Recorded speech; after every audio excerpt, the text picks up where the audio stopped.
O yan, teka, andyan na ba si Attorney? Andyan na si Attorney Sige, Jess via Falciz. Zoom. Sige nga. Sige nga, Tawagin magandang na natin. hapon, Attorney Jess. Good afternoon. Oo. Good afternoon sa lahat ng mga nakikinig po. O teka, sino ba yun? Kamusta yung Tweety Bird Oo, mo? sino ba yung Tweety Bird? Attorney Jess. Madami po kasi tayong Tweety Birds. Ano ko lang siya actually, generic name ko lang siya for a source. Oo. So may Tweety Bird tayo sa Malacanang, may Tweety Bird tayo sa DOJ, sa Senado, sa Sabihin Congress. sources. A1 to ha, hindi A1 information. A1 info. Attorney. Oo. Teka, ito mo, for context muna. Kasi syempre, ano ba yung tinweet mo? Tukol na sa sinasabi mo, laglagan. ano ba yun? Attorney. Wait, madami kasi akong twinit eh. So ano ba yung tinatanong nito? Yung laglagan Yung kahapon, yung sabi mo, meron ka na kong impormasyon na meron ng utos. Well, Para Well, ilaglag. ang ating former... Parang full blast na. Okay, full blast na. Sige, go. Ang Ilaglag na ating yan. former attorney Larry Gadon na presidential advisor for anti-poverty ngayon, di ba? Meron din siyang statement or mga pasabog na merong bagman or si Senator Amy Marcos from her days as governor and from DPWH. So, ang ating source lang sinabi na ang Malacanang ready na kung lumantad or lumabas itong bagman ni former Senator Amy Marcos ay handa ang Malacanang na i-prosecute fully si Senator Amy Marcos, kapatid o hindi. Walang sinasanto. At, well, syempre, yan na yung lumabas no, sa tweet nyo kahapon. Meron pa po ba kayong update tungkol dyan? Well, hindi pa yan lalabas yung bagman agad, no? Of course, magbe-build up pa yan ng context. So siguro magkakaroon ng visit sa Ilocos Norte, magkakaroon ng mga fact-finding or mga documents lalabas mula sa COA, mula kay Ombudsman tungkol sa mga investigations, tungkol sa mga projects sa Ilocos Norte. Pag lumabas na yon, unti-unti, magbe-build up yan na baka may lumabas na bagman na magsasabi na siya ang tumatanggap ng kickbacks para kay Senator Amy Marcos. At ito ba'y bahagi nung destabilization? Ito ba'y bahagi, tingin mo, yung paglutang din ni Senator Amy Marcos doon sa pagtitipon noong Lunes? Ano ba talaga yun? Attorney Jess, yung... Kasi di ba 3 days yan eh. Oo. Parang yun bang pagtitipon ay ginawa ba yun para maging venue or avenue, no? Para makapagsalita, no? Doon ihayag. Or nagulat din ba yung INC na sa tinurang yon sa sinabing yon ni Senator Amy Marcos? Kaya rin tinigil. Kasi may mga ganong pagtingin, Attorney Jess. Kasi kaya itinigil na daw, hindi na tuloy yung ikatlong araw ay dahil, teka lang, baka magamit itong ating rally kontra korupsyon. Attorney. Opo. Well, bago yung malakihang rally na 3-day rally ang plano ng INC, no? Now, which is a peaceful rally, no? Very organized, very peaceful. At magaling ang ating mga kapatid sa iglesia dyan.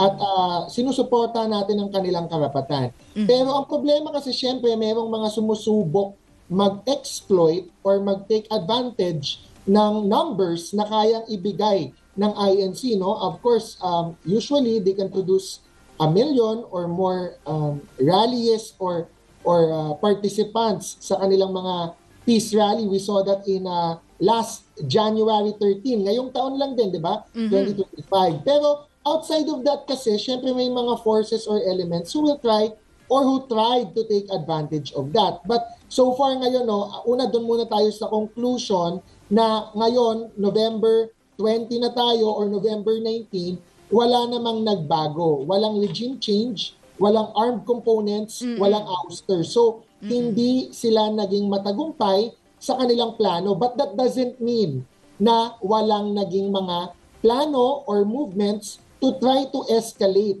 at gawing climax na magkaroon ng regime change. Ano yung mga symbols or symptoms or mga indicators natin na merong plano talaga for a regime change, no? Of course, yan ay pinagpaplanuhan mo, hindi mo naman yan mapipredict eh. You will try to hope na you will succeed. Pero yun, like what happened now, syempre nagre-react ang Malacanang, nagre-react ang civil society. It doesn't mean you will be successful. But ano yung mga indicators? So 3 to 5 days ago, super clear, online muna, no, yung mga propaganda ng ating mga ka-DDS, they were ready allegedly for a Sara presidency, which is sinasabi, Her Excellency, your President, Sara Duterte. Ito yung mga online posts ng mga malalaking DDS bloggers with a huge following, mga thousands, hundreds of thousands, if not a million combined. Second, of course, nanggagaling tayo sa September 21 rally na meron ng klarong intelligence at mayroong klarong reports from investigative journalists. Si Manny Mogato, the only Filipino journalist with a Pulitzer Prize, who had sources na may ouster movement September 21 pa lang. Pero hindi nag-succeed din last month, so they tried to do it again November 16 to 18. Ang bagong movement dyan ngayon is they were trying to play more cards, which is yung paglalabas ni Zaldico, yung speech, ito na yung tanong nyo, yung speech ni Senator Amy Marcos na akala nila magti-trigger or magpapalabas sa mga tao na dumami palalo sa kalsada at gagawa ng critical mass. Kasi ang unang-unang ingredient or kasangkapan ng regime change, no, whether that be extra-constitutional or unconstitutional or illegal, ang unang component niyan is warm bodies. A critical mass of people who want to change the government, either calling for resignation or calling clearly for an ouster. So, clearly, hindi yan nangyari kasi first 2 days, the INC did not allow DDS rallies na may mga placards na BBM resign or oust BBM. Hindi nila yan pinapasok sa Luneta or sa Quirino. Kaya umalis yung mga pro-Duterte na may ganong placards or panawagan, pumunta silang Liwasang Bonifacio or sa EDSA na sobrang konti ng attendance po doon. Kaya wala talagang lalabas or mangyayari na regime change because I think ang maximum na crowd estimate sa EDSA na may mga anti-BBM or BBM resign calls only reach 4,000. At most, no, sa EDSA, sa Liwasang Bonifacio, way lower. So, yung number one ingredient, they were trying to create that, they were trying to trigger that with multiple quote-unquote pasabog, but by the end, parang mga naging quitis or watusi lang yung kanilang mga pasabog. Pero tingin mo, Attorney Jess, yun bang nasa programa ba talaga or nasa agenda ba talaga yung pagsasalita nila or nabulaga din ba, no, yung ating mga kapatid sa INC doon sa mga binitawang pahayag ni Senadora Amy Marcos? I think ang sagot doon is both yes and no. No, that can be possible, no? Hindi naman pwedeng yes lang or no ang sagot kasi may mga indicators na ang INC talagang ayaw nila mahaluan ng politika yung kanilang rally. And yet, kasi sinabi nila ayaw, hindi sila magpapasalita ng mga politiko. Sinabi to ng spokesperson nila at saka ng organizers na hindi daw sila magpapasalita ng politiko. And yet, by contradiction or by irony, pinaakyat nila si Senator Marcoleta on the first night, and on the second night, pinaakyat nila si Senator Amy. So, ang alam nila dyan, ganito yan, ang alam nila dyan is aakyat kasi hindi naman yan pwede magsalita at umakyat sa stage na hindi nila alam or walang consent. Ngayon, as to the contents or yung ilalaman ng speech, no, hindi ko yan sigurado kung alam o hindi. Ang sinasabi ng pamahalaan ng INC, no, ang spokesperson, tsaka yung mga organizers, hindi daw nila alam. Pero, kung hindi mo kasi alam at hindi mo kasi sinusuportahan yung sinasabi ng isang speaker, pwede mong i-cut yung mic. Pwede mong pababain nicely or kausapin. May bubulong, may aakyat sa stage. That happens sana biglang pag may sinasabi ang speaker na hindi aligned doon sa mga organizers, pwedeng may umakyat sa stage para bumulong and sabihin na cut it na po or hindi po namin yan pwedeng payagan, tapos na po tayo, ganun po. So, yun yung yes and no, no? Kasi baka sabihin nila, it's only either a yes and a no. May indicators to say na alam ng INC at meron din namang indicators to say na mukhang hindi nila alam. Kasi sabi nila, hindi nila alam at kinat nila yung 3-day rally, naging 2-day rally na lang. So, ibibigay natin sa INC yun na mukha namang hindi nila talaga alam at hindi nila sinusuportahan. Oo, kasi 'di ba, halimbawa lang may kumagat nga doon sa panawagan, no? Sa naging pahayag. Baka ma-caught off guard, 'di ba? At magtuloy-tuloy. Oo, at diba? Masaktan yung mga ano natin, gamitin no ng mga ibang puwersa. Sumakay. Oo, masaktan yung ating mga kapatid, no, sa INC. Oo, kawawa rin naman. 'Di ba, Attorney Jess? Kaya rin siguro minarapat nila na itigil. Na. Oo. Tama pero, na to. Pero Attorney Jess, kung nabanggit mo kanina. Sir Sandro, before that, no, yan kaya natin pinatigil yan, no? I mean, kaya pinatigil ng INC yung 3rd day. Kasi ang balita or plano is sa 3rd day, November 18 talaga, magkakaroon ng parang armed component. Yun yung climax build up, 1st day, 2nd day, leading to the 3rd day. So, magandang kinancel ng INC kasi nga they would have been taken advantage of kung tinuloy pa din nila. And second, anong indicator natin na based on the intelligence of the government tsaka yung reaction ng government, bakit parang 3rd day yung pinakadelikado? Because nag-cancel na yung INC on their 3rd day voluntarily sa Luneta, kinancel na din ng gobyerno, national and local, yung permit to rally ng United People's Initiative na grupo ni retired General Pocis sa EDSA. So, mayroon talagang intelligence na nag-gather ang gobyerno na 3rd day yung mukhang delikado. Kaya kinancel niya. Pero yun nga, na-mention mo kanina, ito yung mga pagsubok na sinubukan nila kung magtutuloy-tuloy. Pero ang tanong, is the worst over? Or is the best is yet to come? Nako, yung ano. Tapos na po ba? O meron pa tayong inaasahan Kapag na medyo pagsubok? volatile pa yung sitwasyon na hindi ka pwedeng magpaka-complacent kampante, magpahinga, attorney. Are we expecting more? Yes, oo. Hindi talaga pwede maging complacent ang gobyerno o administrasyon ni Bongbong Marcos kasi merong clear and present danger dun sa mga kaaway niya sa politika na existential threat ang pamumuno ni BBM dahil ipapakulong or magkakaroon ng massive na anti-corruption and accountability drive. Of course, sasabihin ng iba baka selective, no? Pero dun muna tayo sa perspective na kahit politika yan, dahil may clear and present danger sa mga DDS forces, no, which is a clearly organized force. May DDS block sa Senado, halos lahat ng mga nagkikriticize sa gobyerno ngayon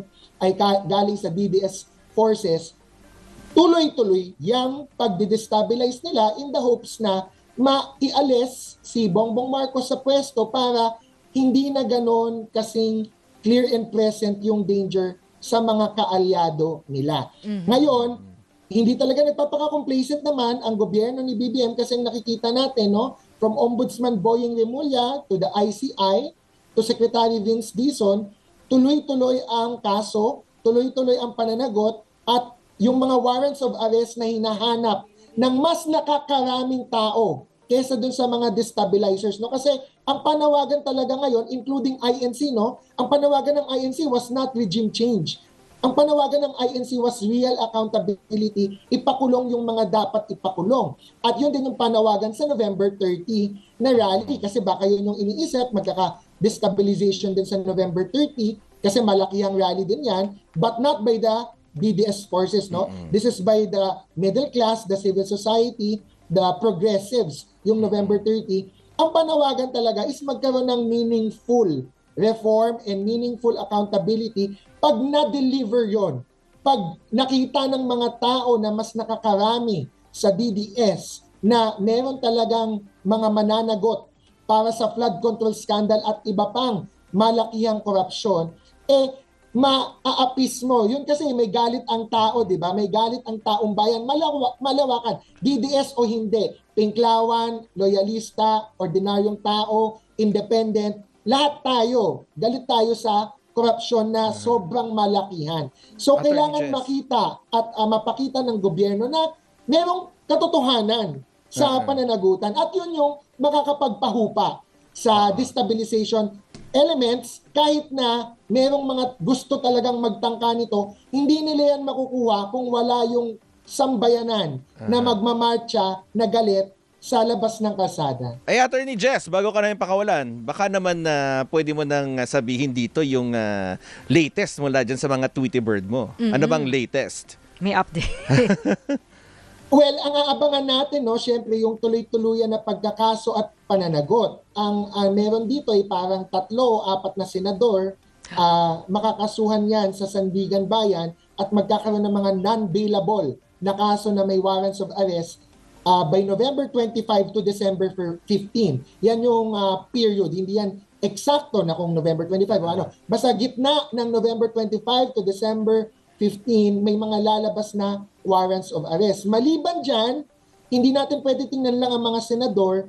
Si Congressman Zaldico nasa abroad, pero merong malaking Zaldico sa Pilipinas na pwedeng panagutin. At yun yung sinusundan at yun yung susunod na tinitingnan ng ating ombudsman at sa aking mga sources, yun yung susunod na mapapanagot. Si Congressman Edwin Garjola ng CWS Party List na kasing laki daw ni Zaldico in terms of galawan and in terms of influence sa lower house. Alright.